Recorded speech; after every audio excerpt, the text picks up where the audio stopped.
What's going on, you guys? It's Cody Steck. Welcome back to the channel. Welcome back to another interview. In this one, we've got Aram here. He is absolutely crushing it, an agent outside of Chicago, and he's doing a ton of business. He's really picked it up, and you may know him from social media, from TikTok, from YouTube. You may have seen his videos already. That's how he's getting a lot of this business, I'm sure. And he actually just completed his first flip, I believe, first official flip, made some money. We're going to hear about that. We're going to talk a little bit about how he found it, what he did to it, how much he put in, and how much he actually ended up taking away, which is really interesting. It's a little bit of a selfish thing for me too, because I'm actually about to put my first flip on the market, and I could see it going either way. I could make a bunch of money, or I could make absolutely no money. So we'll see how it goes.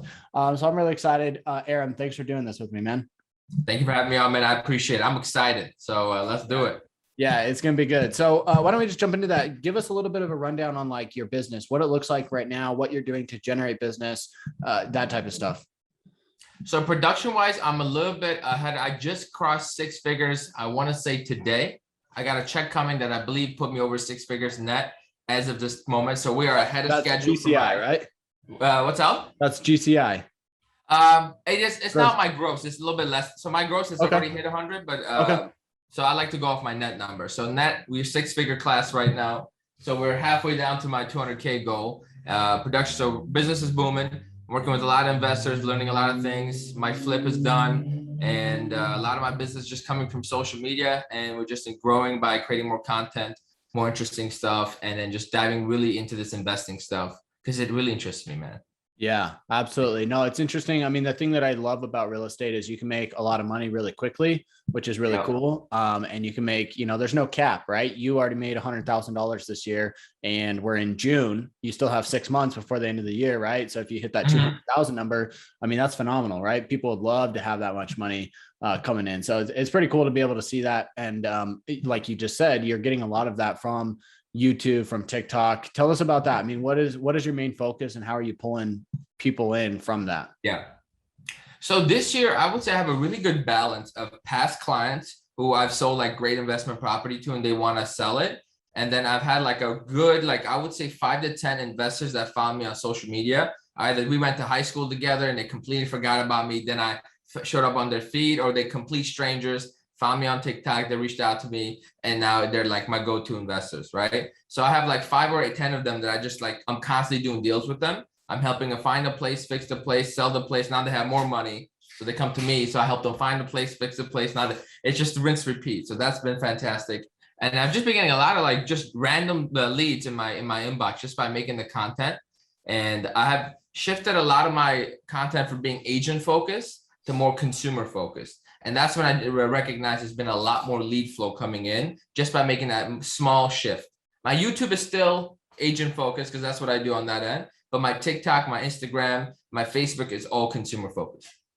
Awesome. Yeah, that's one thing I've noticed that you've done really well is you actually were able to start building your YouTube channel, like having agent focused stuff, which I think is really powerful because there's a demand for it.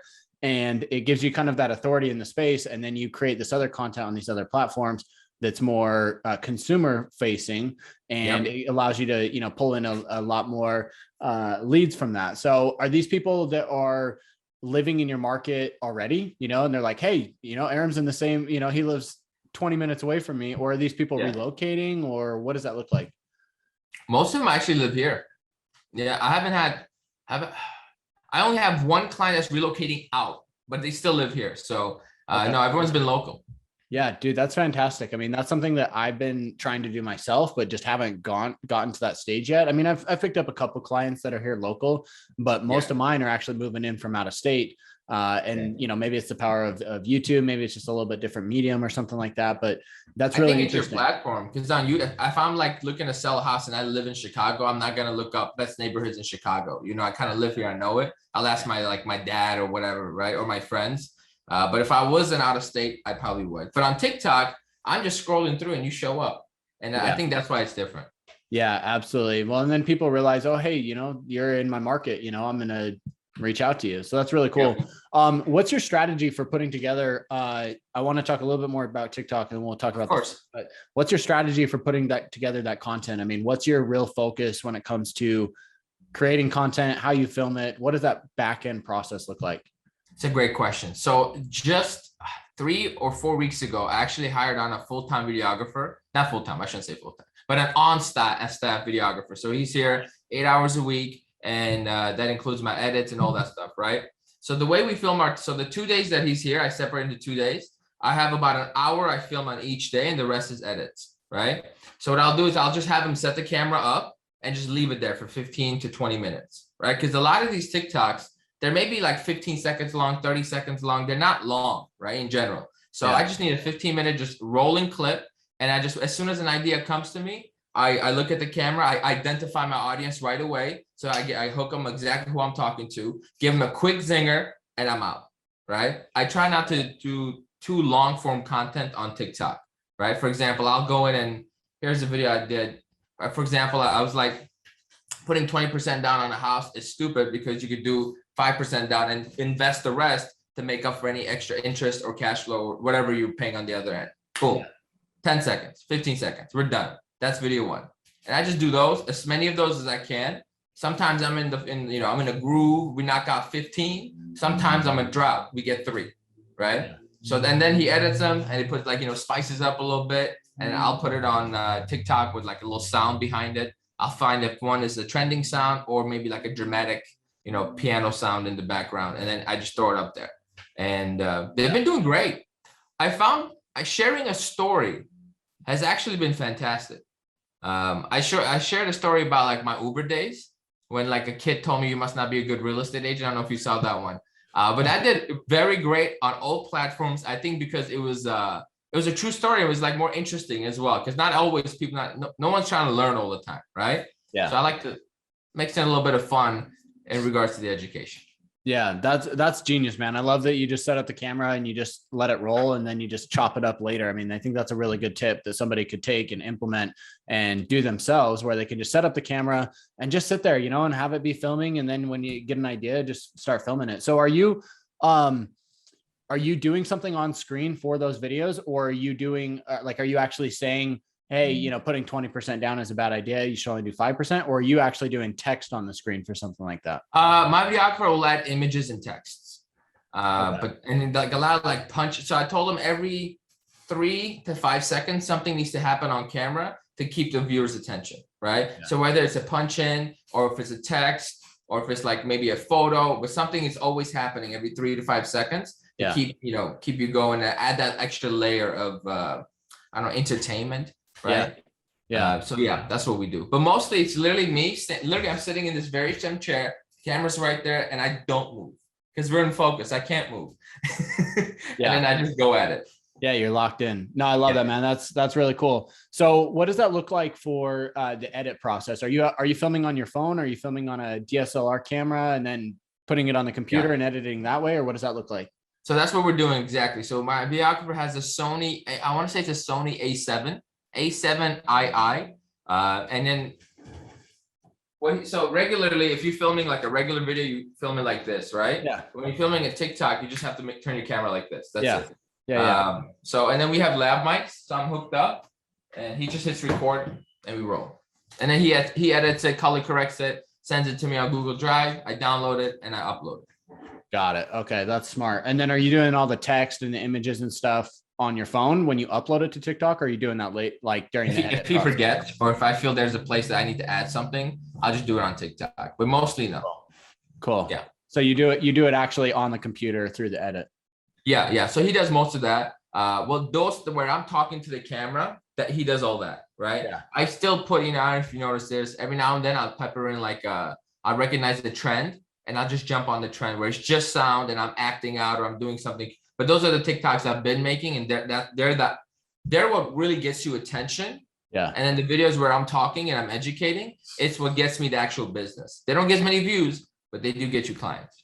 Yeah, that's one thing that I've kind of noticed a little bit on YouTube, but I think primarily, especially on TikTok, that's how it is, because you get those like more viral videos that actually bring people in, and then once they start watching you, then they keep watching, right? So when they see you pop up again, even though it may be a less viewed video, if it's educational, they will still listen to it and, start to trust you and say, okay, yeah, Aram knows what he's talking about. He's the guy, I need to talk to.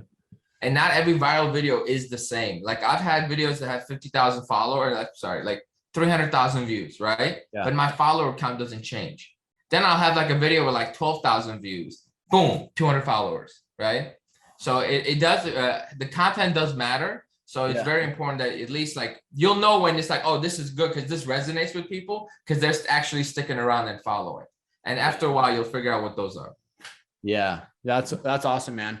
Well, that's really cool. Again, that was a very selfless question because I'm actually in that same spot. I'm actually, he's starting in 2 weeks. I've just hired a videographer who's going to be doing full-time stuff, plus like real estate admin stuff. So I'm looking to double down. I need to make it happen. I just haven't had the time. So, I mean, I love what you're doing. I want to implement and copy a lot of your stuff. I love the selfish question, man. When I interviewed you, it was all selfish questions. Please feel free to go ahead.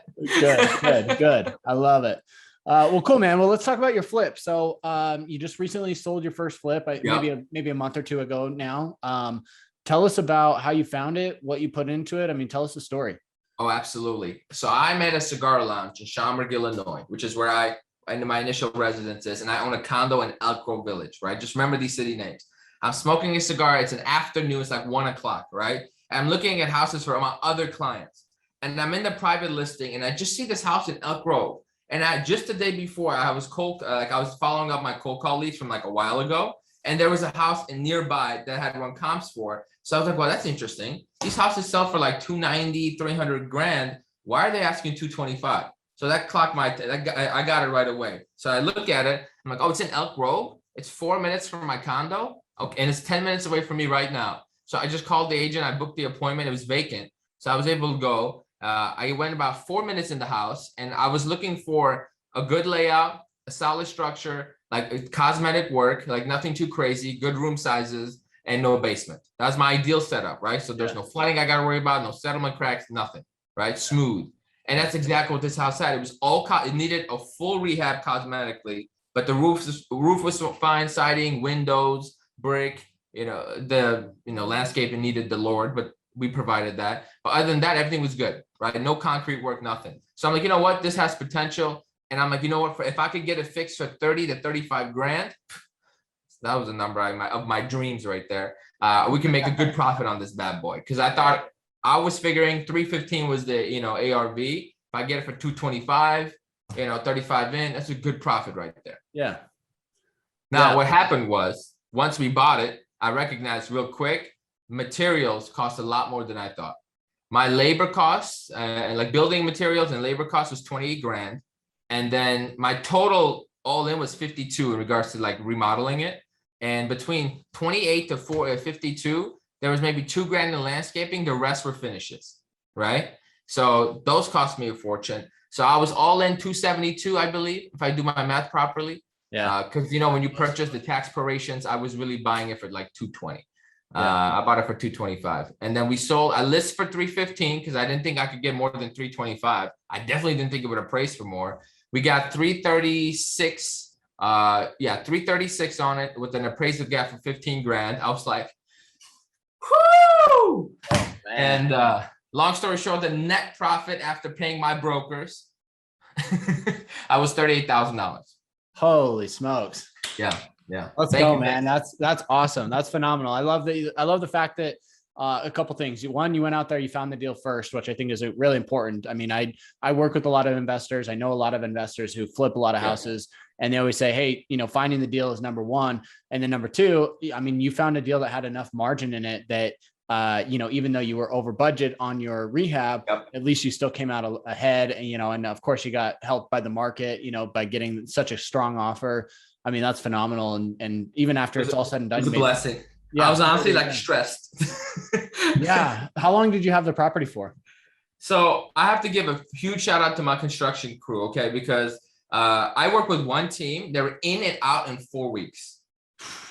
So demoed it, built it back up, got all my appliances, my cabinets, countertops, everything was done in 4 weeks. Then I dragged it a little bit with landscaping, cleaning ladies, the small little details like that. Yeah. So the whole process of me owning it was 2.5 months. I bought it in February 2nd, I think I closed. And then I sold it May 6th. So how many months would that be? Yeah, that's 3 months start to finish. That's awesome. So 3 months. Dang, that's awesome, dude. That's phenomenal. What how did you end up buying the deal? Did you just get a regular loan? Did you use hard money? So I actually had like a private investor, we're gonna call a family member that would like to remain, anonymous. Yeah. He came to me like I would say a year ago. He says, "Hey, I have all this money. I don't know what to do with it. Can you help me?" I was like, "Can I help you? I'll see what I could do." So my initial intention was to buy it with financing, use 60 grand, like get a hard money loan. But when I was doing the numbers on this deal, I'm like, "God, there's just not enough meat on that bone." And I was so eager to get my first deal because I knew after that I'd be more confident to do bigger deals and just kind of move forward, right? Yeah. So I was like, you know what? I reached out to him like, "Hey, we buying it all cash or what?" He said, "That's fine with me." So we bought it cash, saved on the closing costs, and we were able to get it for 225. Like the day it came on the market because I gave him a deadline, and I don't think I would have been able to get a deadline if I didn't come in cash. So that's how we bought it. Dude, that's awesome. So did you end up just paying him interest or did he take a portion of the profit on the deal? I gave him 50%. So he took 50% of the 38, but the 38 was after I paid myself as a real estate agent. So I totally netted whatever 19 plus 12,000 is. Plus a commission. Yeah. It's about 32 is what I made. Dude, that's awesome. Yeah. So great to be an agent and an investor, man. Woo-hoo. Yeah, that's cool. I mean, that's really where the opportunities start to open up. I've had a couple deals come about that I've actually bought as rental properties where I walked into, actually sell somebody's house, start talking to them. I'm like, "Hey, this looks like it might be a deal." I've bought, just a normal purchase. I've just said, "Hey, rather than list your house, why don't I just buy it?" And I did that. And I've had other ones where, they look at listing it and they say, "Hey, I want to list it for 400,000." And I'm like, "Okay, that's cool. What about a cash offer?" And I say, "I could get you a cash offer at 350 right now with no commissions, no fees. Is that something you're interested in?" And almost, a lot of times they're like, "Yeah, we might consider that." And sure enough, I've had a couple people take me up on it. So that's awesome. It's interesting, man. I mean, once you start getting that investor mindset going, you get to the point where you can really, you open up your opportunities, you open up your opportunities to make money and do deals.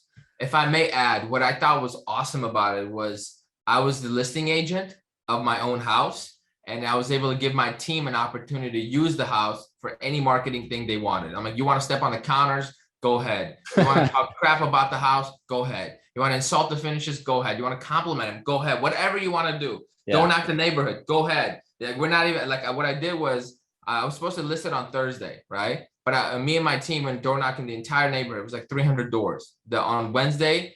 And I'm sorry, we went live on Thursday, but we didn't allow showings until Friday.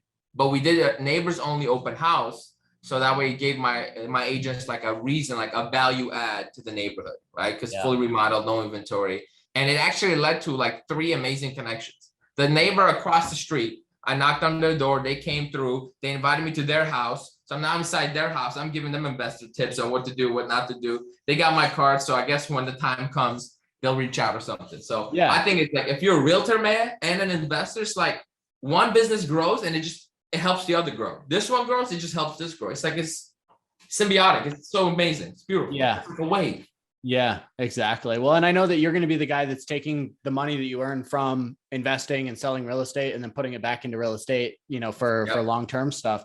What's your goal for that? I see it. I thought I saw it on your board. You have a goal to buy a couple rental properties. So my goal is to buy 3 investment properties this year, right? So we got one done. And so after the flip, I have obviously, I didn't spend any of the money, right? So the money's still sitting there. The principal money, right? Yeah. Which was like after everything was paid, was like 268 or something is what I got left with. And I was like, I really don't want to do another flip. Because for me, I felt it was exhausting, and I'm doing transactions all the time. I don't have the time, nor will I be blessed to have such a smooth transaction on another flip, right? So I'm like, you know what? I want to be holding long-term properties that make sense to hang on to for 5 to 10 years. And the only option I could come up with was either a condo that is like low maintenance, I don't have to worry about it, or a 6-unit, or a commercial unit, right? So I've been looking at 6 units and condos, and I think what's going to happen is I'm gonna buy a 6-unit and I'm gonna buy 1 condo, and that's gonna wrap up my my investment goals for the year. Yeah, that's smart. Well, I'm interested. Why are you going straight to a 6-unit rather than like a duplex or something like that? So for personally, I've been studying like the commercial real estate world and the residential, and more specifically lending, right? So actually the interest rate on a five unit and up is lower than an interest rate on a 4 unit and down, right? We're looking at 6.5 if you're an investor because you're getting different rates, to 5.3 if you buy commercial property. Because if you're buying commercial property, there's actually like tax deductions, government programs or whatever, just to buy these commercial loans. So it's cheaper, and I'm basically getting more units for effectively like more doors, per capita, whatever the phrasing is. And I just felt it was a better opportunity for growth. Like I can expedite my success instead of having to put like, for example, if I was to buy a 3 unit for 400 grand, right? I would be leaving 20% of 400 grand. What is that? 125, right? Yeah. Well, What's 100 grand? 100 grand. Yeah. So let's say 115 with closing costs. So I would have to spend 230 to have 6 units, right? Assuming I can get two $400,000 deals. But now that's 2 tax bills, 2 roofs, and then 2 sets of foundations, just 2 everything, right? Yeah. Why not just put it all in one building? So that's why I said, let me just go get the biggest place I could get with my 20 to 25% down, and then use whatever's remaining to go for an operating expenses, and then maybe get a small condo. Yeah, dude, I love it. That's awesome. That's awesome. I'm kind of on that same path. I'm at a point where I've got the duplexes and stuff, and it's just too much to handle. It's a lot of headache. I mean, I'm doing it all myself because I'm in the business. But it's a lot. So I'm kind of figuring out, or I'm thinking about how do I take these and consolidate them into one building? That's the ultimate goal if I could make it happen. And I would, if I was you, I will cash out, or maybe do whatever equity you got, get it out and put it straight into a 6-unit, man. These deals, by the way, respectfully, I could get away with murder on the commercial side right now. I just saw this deal. Whereas I have it here somewhere. This place right here. They're asking 640. Oh, this is the wrong place. This is 1.2 million. But there was a deal out here for 645. I already got them to 575, and I don't want it. For 6 units? It's a 6-unit, yeah. So, because I did the numbers, it didn't make quite sense for the rehab costs and everything. But like, there's a lot of deals to go around, because with these 6 units, now you're dealing with quote institutional buyers like REITs or like funds that need to spend that money, right? Yeah. So all you have to do is find a place, deal with the headache of vacating the tenants, deal with that vacancy, rehab it, and fully stabilize it, and then go sell it for a premium to a bunch of people that are willing to buy it. Yeah. Yeah, dude, that's awesome. I mean, the hard thing I've had in my market is things have just gotten so expensive. Mm-hmm. I mean, you're seeing a 6-unit for 600,000, let's say. I mean, that's great. 6 units in my area would be at least 1.2 million, even in a rough spot. In Utah? It's expensive, man. Yeah. But see, here's what I learned. At least it doesn't even matter if it's a 6-unit. That's not really the measure, like the metric they use. It's about the revenue, right? Yeah. So if it's a 6-unit, but it makes like the same amount as a 4-unit would, then it's worth the 4-unit. You get a really good deal on it. That's what I've been finding. Like the deals I find are like, they're 6 units priced accordingly. But when you look at it, I'm like, oh, you need all this work, I can get a discount because you're not generating the same revenue. Yeah. Yeah. And that's what I've been looking for. I mean, in my market, but again, the revenues are not that high. I mean, it's the numbers on a lot of these deals, even with 25 to 30% down, you're lucky if you break even, on what rents are. It's crazy, man. Really? Yeah. The returns out here are, I mean, you're more so chasing appreciation rather than cash flow. I mean, in this market where I'm at right now, it's almost all like appreciation, or people are paying cash and they're just sitting on the property and, they don't really care. But see, I thought Utah was going to be like, cash flow market. Like the Midwest is known for being like cash flow positive mostly. Yeah. Yeah. No, Utah is very appreciation heavy. I mean, I've got properties at cash flow, but it's because I've been really particular about what I buy, and I only buy if it's like a slam dunk deal. So I mean, I'm still finding deals out there, but it's like, I'm at a point where I'm like, man, I want to do more deals. I've got the money, I've got the connections, I can do the work and the time. It's just that every deal that I've been seeing lately, the numbers just don't work, man. So after this, we'll get on LukeNet together and just see what's going on. Right. Yeah. Maybe I could see something you don't see, or maybe you could tell me what the hell I'm missing. Cause maybe my side's too cheap. Maybe I'm looking at the wrong places. We could learn. Yeah. Yeah, dude. I was talking to a guy who's in Memphis, Tennessee, Yeah. And he was telling me about some numbers. He's like, oh yeah, I bought a house for like 120,000 and it rents for 1,600 a month. And I'm like, dude, that's like phenomenal. I mean, That's to get crazy. $1,200 in rent in my market, you're looking to spend at least 320, 350.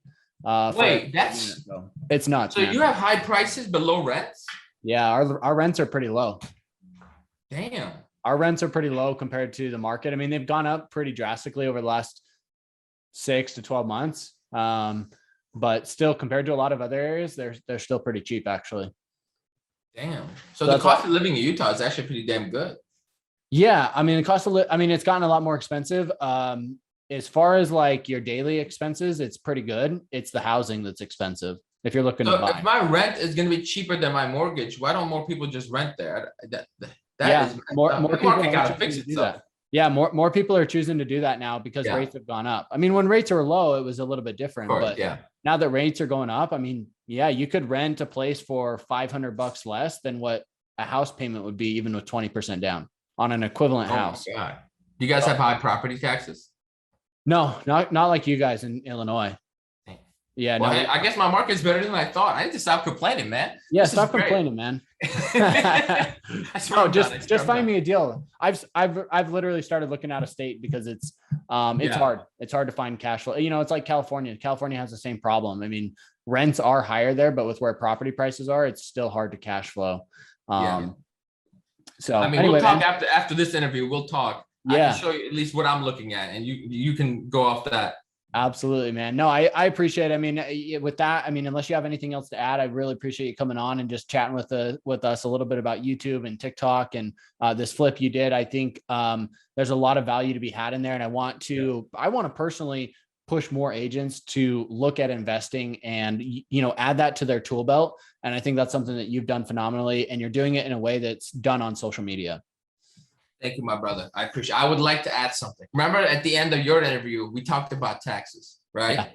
And I just got my tax bill, petrified, horribly petrified. I should have met with the CPA a long time ago, could have saved me $14,000, but you know, it's different. So I would like to talk about taxes. And then I would also like to just real quick, if you have time, touch on like what you said about more agents should be investing. Here's why I love it. At this point, I almost don't even want to deal with the traditional buyer and seller, right? That's kind of where I'm at. I'm willing to sacrifice that income just to be able to deal with just investors. Because in my head, like I've been not reading this book, but there's this book. I have it right here. It's called Built to Sell. I was watching an interview about the guy who wrote it, and he was talking about what a business is and what a business is not, right? If your business relies on you, then it's not a business. If you can't be like, if system's not there, then it's not a business. And as a real estate agent, you're just lead generating 24/7. It's exhausting, right? And then these, buyers, someone doesn't like tile, so they don't want to buy the house, even though it's a great deal, yada, yada, yada. And I found with investors, man, it's so painless. Once you establish that trust, right? But I'll give you a prime example. A kid, 21 years old, comes to me, says, Aram, I can't get a mortgage, right? But I have $96,000 cash. Can you help me? I'm like, well, all right, let's see if we can get you a cash flowing deal below market that you can add value to. We get him a deal for $90K, right? A condo for 2-bed, 1-bath condo that would cash for like $300, right? Yeah. He put $4,000 into. He was all in $99,000, like closing costs, everything. I helped that same individual sell that same condo for $125, and he netted $10,000 in the course of 3 months, right? Yeah. So now he comes to me. He's like, Aram, now I have even more money to invest. I was like, what? Okay. Yeah. Imagine that. And in those 3 months, he saved another 30 grand. I'm like, wait a minute. So we have 140 to invest, right? Yeah. And as long as I take care of them, they take care of me, right? So if I have just 5 investors, which I can maintain in a very high level, right? If I have 5 investors with like 150K each, right? That alone is enough for me to do 30 transactions in my sleep without a headache, without having to work 20 hours doing showings left and right and having all these demanding things, right? I'm getting listings, I'm getting I'm getting everything, right? And that's why more realtors should really go to that if you're thinking of like building a long-term business that's sustainable. Yeah. And imagine this, man. Market dips, right? I'm in great shape. I will triple up if the market dips. So I'm not worried about that. So that's like just protecting your base, right? And then with like Zillow and the whole conversation about realtors going out of business, if you're an investment like consultant in a way, you'll never go out of business. There's a lot of new time investors every year coming in, then they need that guidance, right? And I can provide, there's just more value to provide to an investor than I could provide to a seller, like a traditional seller. Okay, here's what your house is worth. This is what you need to do to sell it. And then I can negotiate for you, right? But an investor, oh, we could do so much. Yeah. So much value, but you got to educate yourself. Now, last thing, I don't take up too much of your time. This is your show. I love this topic. No, I love it, man. They're spitting value. 3 hours I spent with the CPA. Okay. It was well recommended. I literally rushed into his office and I spent 3 hours with him. I paid him $2,500 for those 3 hours, right? Greatest money I ever spent. And he explained taxes to me in a way I was like, what? And and I was also reading another book about like tax strategies for rental properties, right? And I recognized just from the knowledge he gave me and the knowledge in this book, there's so many people who are not taking advantage of the tax benefits that the real estate can provide, right? So like everyone's like saving for their 401k, yada, yada, yada, right? And I have all my actual clients, like my friends, are not net worth, high W-2 income individuals, right? And this has taught me so much just by understanding the tax code for myself. I can now help my clients. I call this guy, I'm like, hey man, you make 100 grand, 180 grand a year and you pay 74,000 in taxes. That doesn't make sense because I made less than that and I paid less in taxes, right? So how can we, and you own rental property, take advantage of it. Because once you own rental property, like you probably already know this because you're in business as well. You could write off, you're just a business. You could write off everything. Home office, capital improvements, obviously, any travel that's business related, any mileage that's business related, anything like that.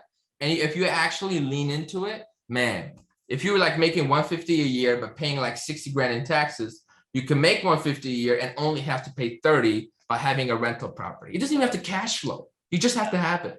Yeah. Yeah. It's pretty phenomenal, man. I mean, the tax benefits are one thing that I think get overlooked by new investors. A lot of over the last like year and a half, I've built up some connections with some, investors who are doing big deals, $1 million deals. And a lot of those guys, that's the reason they're buying the property is because they need a tax break. They're not buying it because it's a value add or because they can cash flow on it or whatever. It's like, they just need a tax break. So they're kind of just buying deals, just to be able to save on the taxes. So I mean, that's a super crucial point. That's such a good point. Yeah. This is actually another video I made. I'm going to give you the snippet. I was like, there's 3 types of real estate investors, right? One that does it for a career. That's what they do 24/7. 2 is someone that owns a business that's kicking off a lot of cash and they need to put it somewhere, right? So why not diversify your risk and go get real estate and properties, right? And the third one is somebody with a high income W-2 that needs to basically lower their tax bill by owning something. So instead of giving that money to the government, they could put it in assets. So 30 years from now, they're taken care of, right? Yeah. So those are the 3 types of investors. Whichever one you are, then you can like cater your tax strategy or your investing strategy to that specific method. And poof, you're good. Yeah. Yeah, dude, I love it. That's so helpful. I mean, this has been really good. Thank you so much for jumping on with me and chatting a little bit here. I really appreciate it. If you guys have questions, you'll be able to find Aram on YouTube, on TikTok, just search his name. You'll find everything you need to know about him. All his videos, you can copy, steal, do his videos. You're not going to do it as good, but that's right. You can still try. And it'll work in your market, right? You just like Aram said, hey, I'm getting people here local to me. If you go out there and you make the same videos and you live in Texas, you're going to get clients who live in Texas. So go out there, copy the successes, I should say, of what Aram's doing, what he's finding success with, and it'll work for you in your market. And then start investing. That's something that's so important that I think every agent needs to do in order to build a retirement, build, passive income, all those buzzwords that people like to talk about.